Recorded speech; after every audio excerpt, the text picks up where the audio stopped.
Bonsoir Vincent, Bonsoir Lilou. comment vas-tu à Paris? Comment ça se passe? Très bien. L'été décline, mais le moral reste bon. Ah, bah ici à Et Hawaï, toi, tout se à passe bien. Hawaï? Il fait magnifiquement beau, c'est super. Ouais. Je voulais te réinterviewer parce que notre dernière vidéo a absolument cartonné sur Internet. Faut quand même dire qu'il y avait 45 000 vues et ça grandit de jour en jour. J'adore te parler, j'adore ta façon de communiquer et la clarité de tes propos aussi, c'est vraiment fantastique. Donc merci d'accepter cette interview. Merci à toi. Et je sais que tu as créé un nouveau jeu qui s'appelle le jeu du phénix. Ouais. Et j'aimerais savoir en fait quelle est ton intention avec ce jeu, parce que c'est un petit peu différent que ce que tu fais d'habitude, hein, tu es un philosophe. Et là, tu nous prends une petite surprise. C'est vrai que je suis le premier surpris puisque une sorte d'aboutissement de toute une réflexion en amont. J'ai fait plusieurs essais, j'ai écrit plusieurs livres qui parlent de la société, qui parlent de l'être humain, qui parlent de politique, qui parlent du bonheur. Et je me suis dit comment faire passer ces idées avec un autre support. On est aujourd'hui avec Internet, avec l'idée, d'ailleurs notre interview le prouve, l'idée d'autres supports, de supports autres que le livre. Ce qui ne va pas nier le livre, parce que pour moi c'est l'essentiel de mon travail, c'est quand même le livre, mais qui va permettre de toucher un public peut-être plus inhibé par rapport à la littérature, etc. Donc voilà, le jeu, pourquoi? Parce que pour moi la philosophie est d'abord un jeu. C'est un jeu collectif qui se joue à plusieurs et qui refait, euh, qui met en jeu les certitudes, qui met en jeu les vérités que l'on croit établies. C'est un jeu très très très important pour tous les philosophes en général. Il s'agit vraiment de d'interroger le monde de façon nouvelle, de façon avec un regard neuf. Et c'est déjà ça, c'est jouer. Et puis moi, j'ai toujours lu les philosophes comme de grands joueurs, des joueurs de vie plutôt que des maîtres de vie. Hmm. J'adore le principe du jeu. Il y a 9 dimensions, c'est ça, 26 cartes. C'est Et ça. grâce à ces différentes dimensions, on se pose différentes questions, différentes questions par Oui. rapport à ce sujet-là, en fait, pour aller plus en profondeur. Un peu comme un jeu de tarot, mais pas tout à fait. Alors, je vais t'éclairer un peu plus. En fait, et c'est vrai que la grande différence avec le jeu de tarot, c'est que là, on a un plateau de jeu. Et il y a 9 dimensions, c'est-à-dire en fait, c'est une sorte de grille de lecture de toute la réalité complexe. Ça peut être la grille de lecture d'un être humain, ce qu'il veut, son désir, ses besoins, son harmonie, son aventure, son truc. Mais ça peut être aussi une grille de lecture sur la société actuelle, sur des problèmes contemporains, voire sur de la métaphysique. Qu'est-ce que l'homme? Qu'est-ce que la liberté? Qu'est-ce que l'amour? Donc on n'est pas obligé de faire un tirage égocentré. C'est très bien d'essayer de s'approfondir et de se comprendre. Mais on peut aussi faire un tirage sur la politique, sur la société, quelque chose de beaucoup plus ouvert. Donc on articule des cartes. Il y a 26 cartes. Les voilà, ces belles cartes qui vont Voilà, bientôt c'est sortir. voilà. Donc c'est des cartes qui sont vraiment avec des symboles transculturels. On n'est pas dans une logique précise d'une religion précise, catholique, etc. On est transculturel. Ça fait le monde entier. Il y a des noirs, des blancs, des asiatiques. On a vraiment l'être humain sous toutes ses formes, dans toutes ses représentations, avec des femmes, des enfants, des hommes. Voilà, il y a le monde réuni dans ce jeu de cartes, et c'est des symboles assez forts qui ont été tirés de l'alchimie, de parchemin, etc. Donc tout ça, le but c'est qu'on soit comme dans un rêve, que ça nous parle Hmm. véritablement, que quand la carte elle tombe, là par exemple le tigre, et ben que le tigre, qui est une sorte de tigre blanc attaquant un éléphant, voilà, que ça on voit tout de suite qu'il s'agit de violence, d'agressivité, de prédation. Et donc les cartes nous évoquent toujours des choses très fortes. Et ensuite, ce qui est intéressant, c'est qu'elle s'articule sur ces 9 dimensions. Si je mets le tigre, qui est quand même la carte de la violence et de la prédation et de l'animalité, de l'instinct, si je le mets sur la dimension de l'énergie, c'est la dynamique que l'on a. Hein, l'énergie, c'est toutes nos potentialités. Ça veut dire que je peux être un tigre. C'est une potentialité dans ma palette humaine. Mais si je le mets sur le désir, ça veut dire que je veux arriver à ça. J'ai une volonté vindicative, combattante, animale et prédatrice. Si je le mets sur l'harmonie, ma place dans le monde, hein, l'harmonie c'est mon rapport au monde, et ben mon rapport au monde c'est d'être ce guerrier-là, ce guerrier tigre, et d'être celui qui part au combat. Donc vous voyez, à chaque fois, on articule les cartes sur les dimensions sur lesquelles elles se posent, sur lesquelles elles sont destinées. Et donc ça donne une sorte de combinatoire humaine extrêmement riche. Il y a plus de 9000 milliards de combinaisons, donc à chaque tirage est nouveau, on ne peut pas répéter deux fois un même tirage, et qui permet d'exprimer à la fois toute la palette humaine, mais surtout de réinterroger nos propres questions. C'est en ce sens que ce tarot est philosophique. Le tarot en général classique est divinatoire, plus ou moins, c'est-à-dire il cherche à dire comment sont les choses, comment vont aller les choses, et on y va avec toujours, quand il y a une carte, avec les mains qui tremblent, en disant, pourvu que ça soit la bonne carte, oh là là, il y a des énergies négatives, positives. Là, pas du tout. Le hasard est assumé. C'est-à-dire quand je t'ouvre le jeu et que je te fais tirer une carte, c'est le hasard. Il n'y a pas de mysticisme à mettre là-dedans.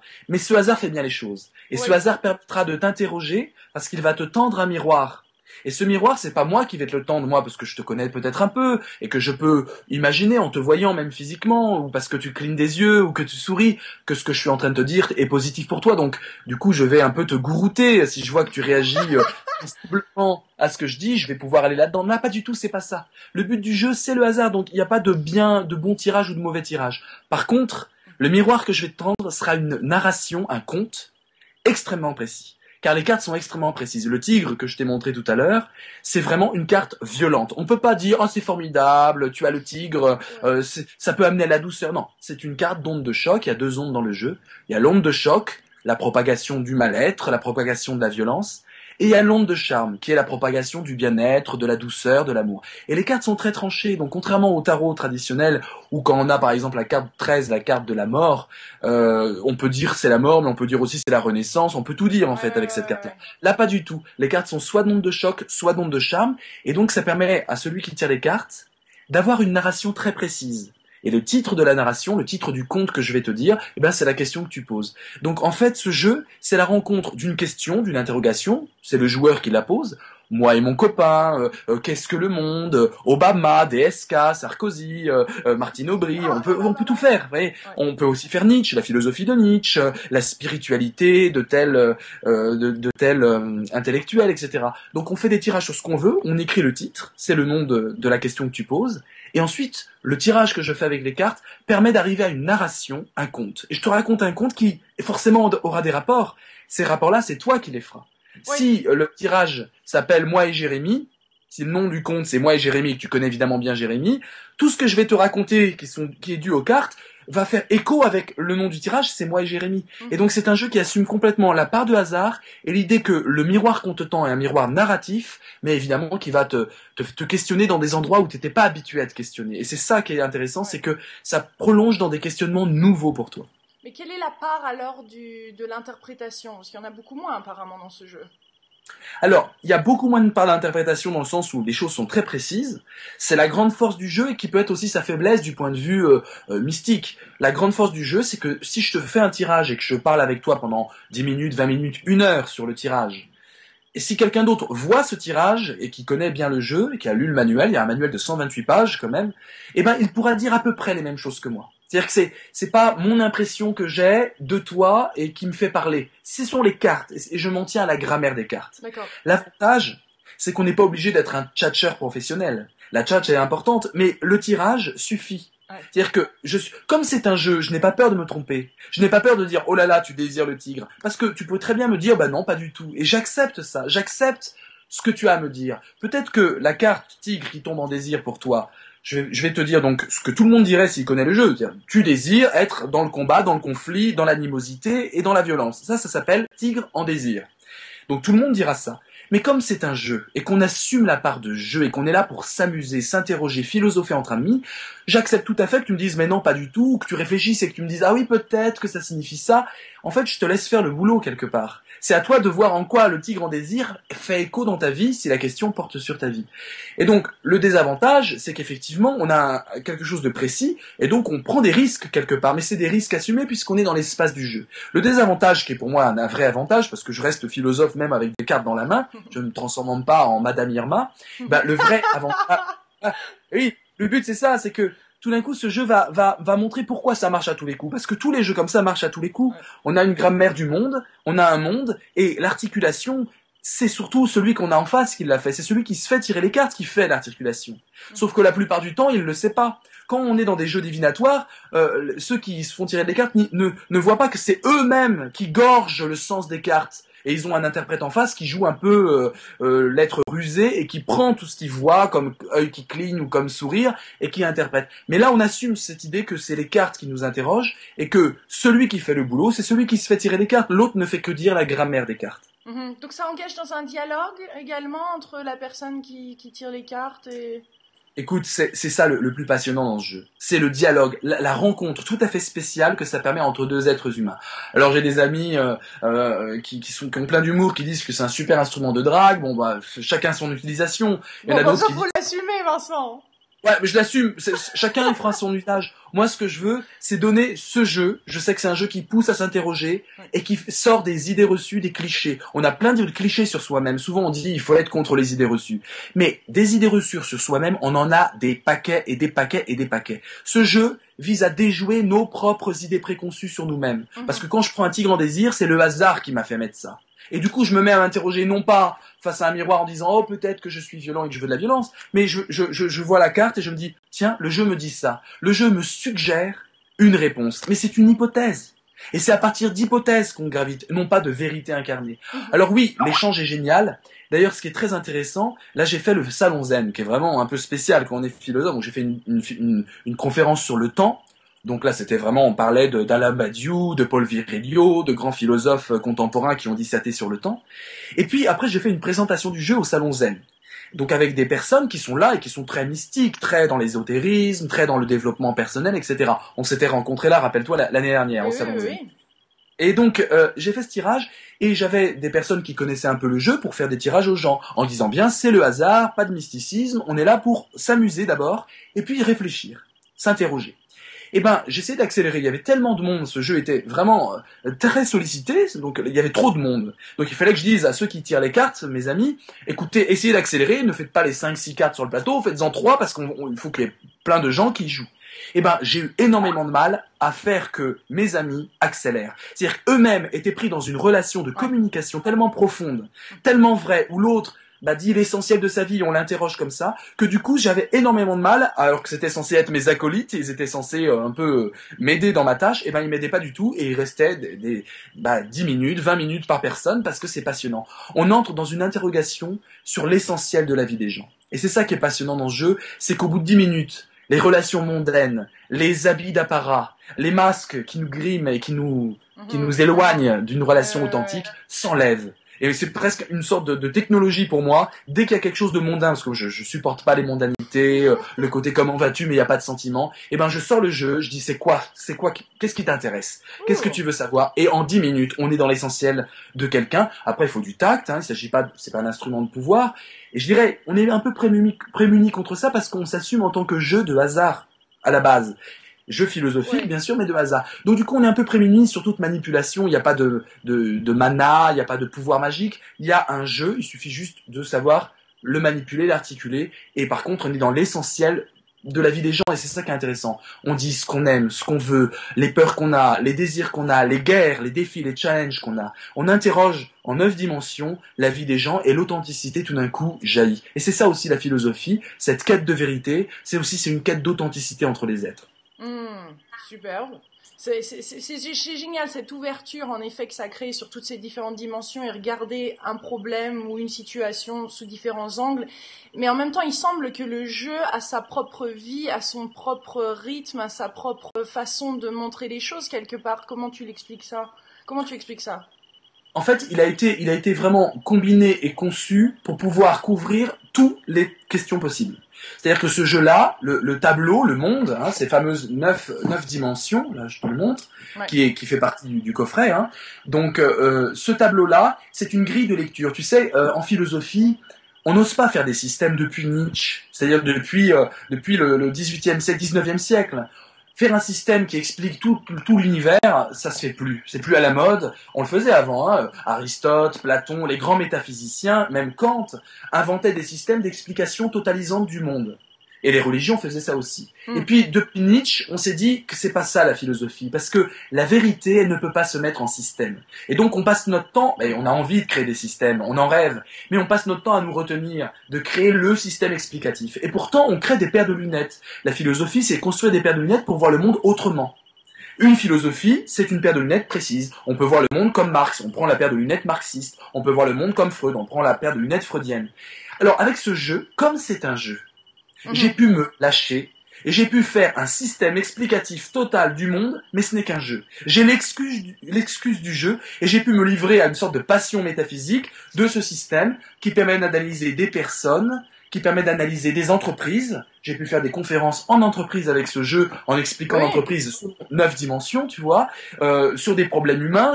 On a pu philosopher sur Fukushima, philosopher sur des crises mondiales, sur la crise. On a fait des tirages sur la crise de 2008, la crise de 2011, grâce à ce jeu. C'est pour ça qu'il est philosophique. Je te dis, on peut sortir de l'ego, et c'est un système total d'explication du monde, mais ce n'est qu'un jeu. Ça permet en fait d'aborder une paire de lunettes nouvelles. Effectivement, ça résonne avec les perplexités de tout le monde. Et est-ce que ça rajoute un côté aussi action à la philosophie quelque part, qui est intéressant? Oui, c'est ça. C'est-à-dire que c'est ce que j'essaie de faire dans mes essais. J'essaie de montrer que la philosophie n'a de valeur que si elle ouvre les fenêtres. Elle nous fait voir le monde un peu autrement. C'est pas du rabâchage d'idées qui ont été dites. C'est de la nouveauté. Il y a une part de créativité qu'il faut assumer dans la philosophie. Et surtout, ça n'a de valeur que si c'est appliqué. La philosophie de tout temps a été appliquée. Platon s'intéressait aux politiques de son époque et faisait des chartes politiques, des constitutions pour des tyrans, au sens noble du terme, enfin au sens grec du terme. Et Aristote était le maître d'Alexandre le Grand. Je veux dire, donc c'était appliqué, c'était pas de la philosophie comme ça pour méditer sur l'infini du monde. Il y a ça aussi, mais c'est surtout pour appliquer. Aristote parle de son temps, Platon parle de son temps, Nietzsche parle de son temps.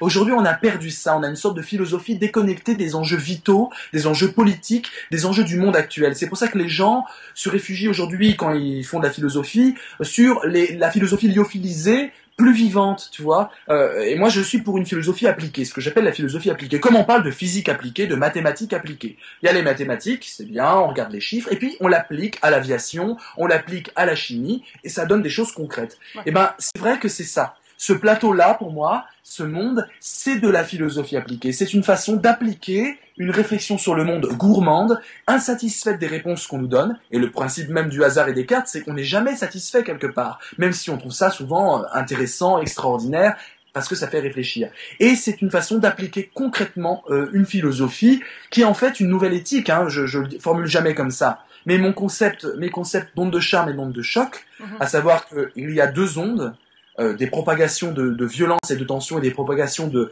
douceur et de bien-être, ces deux ondes ne sont pas antithétiques, c'est pas le bien et le mal, c'est pas le négatif et le positif. Parce que le choc, il y en aura toujours.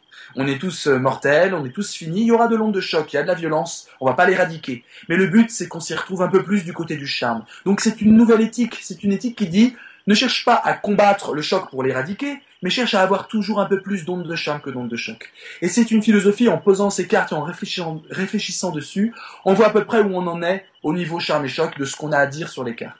Donc effectivement, c'est une philosophie qui parle de désir, d'aventure, d'action et surtout de rapport à l'altérité. Le phénix, tu sais, c'est cet oiseau fabuleux qui, quand il sent sa mort venir, meurt et renaît de ses cendres. C'est la régénération. C'est la renaissance. Et souvent, les gens disent, écoute, j'ai comme l'impression d'avoir plusieurs vies. Il y a des gens qui nous font renaître, des gens qui nous font passer un autre cap, un autre cycle. Et là, le but, c'est qu'on puisse être ça avec ce jeu dans les mains. Qu'on puisse être chacun des phénix et revoir à neuf nos certitudes, nos convictions les plus intimes, les remettre à neuf, c'est-à-dire les faire mourir en les critiquant et peut-être les faire revivre, mais autrement, transformées, différentes. Et c'est ça la philosophie aussi.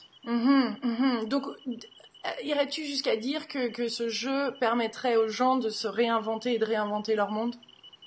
C'est vraiment le but.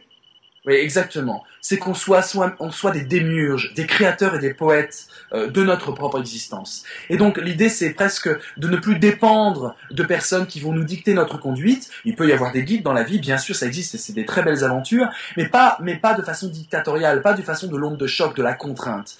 Des guides qui nous ouvrent des fenêtres, qui nous montrent qu'il y a plus de choix que ce qu'on croyait. Et ce jeu, c'est ça qui est assez amusant, c'est qu'il nous montre qu'il y a toujours plus de chemin que ce qu'on croit. Tu sais, Sartre disait qu'on était condamné à être libre. Et il voulait dire par là qu'en fait, on n'a jamais un seul chemin. Même le tétraplégique, paralysé sur sa chaise, a 1000 façons de vivre son handicap. Il peut déprimer, il peut se battre, il peut s'ouvrir aux autres. Et Sartre, c'est un exemple de Sartre, qui nous montre que la liberté est toujours là, mais simplement, par mauvaise foi, on veut s'empêcher de voir les différents chemins et on dit c'est la fatalité, je n'avais pas d'autre choix. Tous ceux qui disent je n'avais pas d'autre choix sont de mauvaise foi, car il y a plusieurs choix, sauf qu'on ne les voit pas. Qui va nous permettre de les voir? Eh ben, ce jeu, précisément, pour moi, est un outil parmi d'autres. Il y a d'autres outils. Ouais. Mais c'est un outil, une boîte à outils philosophique qui nous permet d'ouvrir le champ des possibles. On a trop, aujourd'hui, négligé l'utopie. Et aujourd'hui, le but, c'est d'ouvrir le champ des possibles. De montrer que il n'y a pas de certitude et de fatalité. Il y a des points d'interrogation, la plus grande invention de l'homme. Et les possibles, c'est à nous de les créer. Faut pas attendre qu'il y ait des nouvelles idéologies. On dit, ah, mon Dieu, le XXe siècle, la fin des idéologies. Mon gars, les idéologies, ça se construit, ça se crée. Il faut les fabriquer, il faut les construire, les chemins d'avenir, ça se construit. Il faut dire ça aux intellectuels, aux philosophes, mais il faut dire ça à tout à chacun. Arrêtez de vous plaindre d'une seule voie possible. Ne croyez pas à ça, soyez pas de mauvaise foi. Vous avez 1000 voies possibles. Même les endettés, même les handicapés, même ceux qui sont misérables, ils ont toujours des choix d'interprétation possibles. Et ce jeu, c'est montrer que cette force de liberté, de libération est possible. Et ça peut aider les gens, j'espère. Tu l'utilises depuis que tu as 13 ans, c'est ça? Depuis ton voilà, enfance, plus ou moins. En fait, la vérité, la vérité du jeu, c'est que, comme on joue sur quelque chose qui est glissant, qui est divinatoire, j'ai voulu fonder deux origines au jeu. Il y a l'origine vraie, au sens véridique, vérifiable et presque journalistique, et une origine que j'appelle romanesque. Car j'ai voulu aussi ancrer le jeu en le détachant un peu de ma personne, pour pas porter non plus ce jeu. Mon but, c'est qu'il fasse plein de petits et que chacun ait une utilisation personnelle de ce jeu. Et ça, c'est l'origine réelle. C'est que j'ai conçu ce jeu lié à ma philosophie. C'est une construction qui est l'aboutissement d'années de pratique intellectuelle. Et puis, il y a une origine romanesque. J'ai connecté ce jeu à du passé, à de la fiction, et j'assume cette partie-là. Il y a une origine romanesque, alors je l'ai liée à ma grand-mère, je l'ai liée à la Hongrie qui est la partie maternelle de ma vie, je l'ai liée à des symboles qui ont pu faire le tour du monde. Le phénix est un symbole qui se retrouve en Chine comme en Occident, comme au Maghreb, donc c'est transculturel aussi. Et donc j'ai inventé, dès le début du jeu, je commence le manuel, donc un manuel de 128 pages, donc un vrai livre, je commence... Hein, comment? C'est un vrai livre, en effet. Ouais, un vrai livre. Et je commence par cette phrase importante, cette histoire est encore une légende. Quand je dis cette histoire est encore une légende, c'est que je vais raconter une origine romanesque du jeu. On va pas y croire, on va jouer. Et on entre déjà dans l'explication de l'origine du jeu, déjà dans le jeu. Déjà dans quelque chose qui sollicite non pas la raison, la pensée et la science, mais l'imagination, la créativité et le rêve. C'est un jeu qui réhabilite dans l'espace de la philosophie, la puissance du rêve. On a trop laissé ça aux psychologues, et c'est très bien, ils en ont fait des belles choses. On a trop laissé ça à d'autres catégories pensant le monde. Et ben, j'ai envie de réintégrer tout ça dans la philosophie. Il y a des grands penseurs. Bachelard était un philosophe du rêve. Freud était un philosophe du rêve. Et il y a plein de philosophes du rêve. Je pense que Aristote était un philosophe du rêve. Et donc, on doit réhabiliter les symboles et le rêve et les faire entrer dans la philosophie, c'est-à-dire la réflexion rationnelle. Tu sais, aujourd'hui, les symboles, qui s'en occupent véritablement avec un gros budget et beaucoup de moyens, ce sont les publicitaires. Ils nous manipulent par des symboles, ils nous manipulent par des marques et des logos. Qui réfléchit sur le meilleur logo qui va jouer sur les structures inconscientes de l'être humain? Ce sont des publicitaires. Pourquoi laissons-nous l'espace symbolique, c'est-à-dire 8 heures par nuit de rêves que nous faisons, et nous jetons aux ordures nos rêves, et nous disons ces rêves ne nous concernent pas, sauf si on est en analyse ou si on a un travail un peu spirituel sur les lèvres. Sur les rêves, sur les lèvres, c'est beau, c'est un beau lapsus, les rêves et les lèvres. Donc, en fait, ce que je veux, c'est montrer que les rêves, les symboles doivent être réhabilités dans le champ du rationnel et de la philosophie, parce que nous sommes des machines à sécréter du rêve, à sécréter du symbole. Ça fait partie de notre chair, ça fait partie de nous. Et ce jeu vise à nous désinhiber dans notre rapport au symbole. Il y a le phénix, la tortue, le dragon, ce sont des métaphores. En philosophie, tu sais, il y a deux choses. Il y a le concept d'un côté, le concept de liberté, le concept de vie, le concept de dignité, de droit. Ce sont des concepts et on joue avec les concepts comme avec des personnages d'un roman. Mais il y a aussi des métaphores. C'est lié à la poésie. Freud peut parler certainement de métaphores. Nietzsche parle de métaphores. Freud, quand il fait le complexe d'Oedipe, il nous parle carrément de mythologie. Et il inscrit la mythologie dans un champ de rationalité. Nietzsche, quand il dit « je philosophe au marteau », j'utilise le marteau pour casser les anciennes idoles, il utilise la métaphore du marteau. Ce n'est pas un concept, c'est une image. Et ça a une portée beaucoup plus infinie. Donc ce jeu nous incite les gens à jouer avec des métaphores transculturelles. Le dragon, le tigre dont je te parlais tout à l'heure, ce sont des métaphores. Il y a plein de concepts dans une métaphore. Et jouer avec les métaphores, c'est aussi réhabiliter les rêves comme étant une partie essentielle de notre propre vie.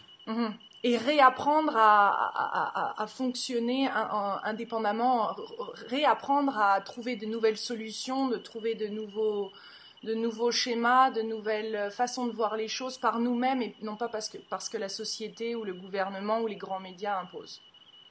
Exactement, exactement. L'idée, c'est de devenir soi-même son propre devin, donc on ne peut pas vraiment y croire, et d'être toujours dans un rapport ludique, tu vois, un rapport ludique. J'insiste vraiment sur l'idée du jeu. C'est le jeu du phénix, c'est pas la certitude du phénix. Le jeu du phénix, ça veut dire qu'en fait, ça nous apprend à jouer notre vie. Et c'est vraiment jouer la vie, le meilleur maxime pour ce jeu. Ne crois pas à ta vie, ne crois pas à ton identité dure comme fer. C'est un jeu, c'est une construction symbolique, c'est ta mythologie personnelle. Et toutes tes convictions les plus arrêtées sont en fait des constructions mythologiques intimes. Entre deux êtres humains, quand ils commencent à parler le même langage parce qu'ils se côtoient, deux amoureux par exemple, qui utilisent les mêmes gimmicks, les private jokes, le même monde linguistique, eh ben ils créent de la mythologie à deux. Nous créons nos propres mythologies. Et ce jeu va investir le champ de ces mythologies intimes qui nous gouvernent.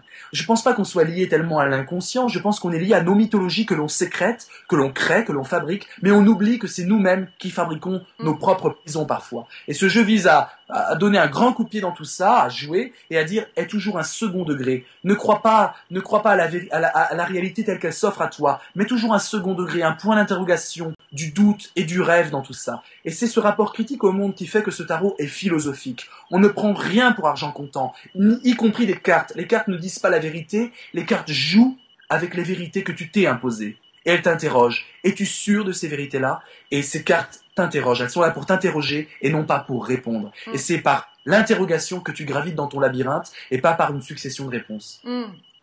Dernière petite question en rapport avec ton livre précédent, L'homme expliqué aux femmes. Est-ce que tu penses que c'est un jeu qui peut atteindre beaucoup d'hommes?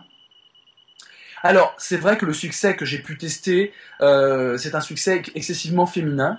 Même quand il y a plein de femmes qui tirent les cartes, etc. Donc c'est pas une question de, je dirais, de genre, de genre de celui qui tire les cartes. Mais c'est vrai qu'il y a une interrogation. Mais en fait, ça rejoint la thèse de mon livre L'homme expliqué aux femmes, où je dis que la femme est quand même beaucoup plus connectée à l'essentiel de la vie, et que l'homme s'échappe, a tendance fuyant ses émotions, parce qu'on lui dit qu'être un homme, c'est quand même mettre un contrôle sur ses émotions. C'est comme ça qu'on nous construit, hein, c'est pas biologique, mais on nous construit un peu comme ça. Et ben, du coup on s'intéresse aux extraterrestres, on s'intéresse au système stellaire, à la planète Mars, mais notre enfant, on commence à découvrir qu'on a un enfant quand on est divorcé, qu'on se dit tiens j'ai un enfant, je le savais pas, ou en tout cas on a un rapport la plupart du temps aux relations humaines, on n'aime pas s'empêtrer dans l'émotionnel parce que c'est pas ça être un homme, et ça fait perdre le contrôle. Et tout ce qui nous fait perdre le contrôle, on n'aime pas trop ça. Or ce jeu, c'est un jeu qui à la fois nous redonne le contrôle sur notre vie, mais un contrôle inventif, créateur. Et donc ça nécessite un abandon, un lâcher prise, une perte de contrôle. Et c'est vrai que les femmes sont plus friandes de cette idée d'un lâcher prise. Tu sais qu'en fait des tirages, il y a quelque chose d'assez hypnotique. C'est pour ça que c'est assez dangereux. Et c'est pour ça que je l'inscris dans une origine romanesque, assumée. Je te le dis, hein, je te mystifie pas, je te dis les choses. Et je l'inscris aussi dans l'idée que c'est du hasard. Pitié, ne mysticisons pas ça.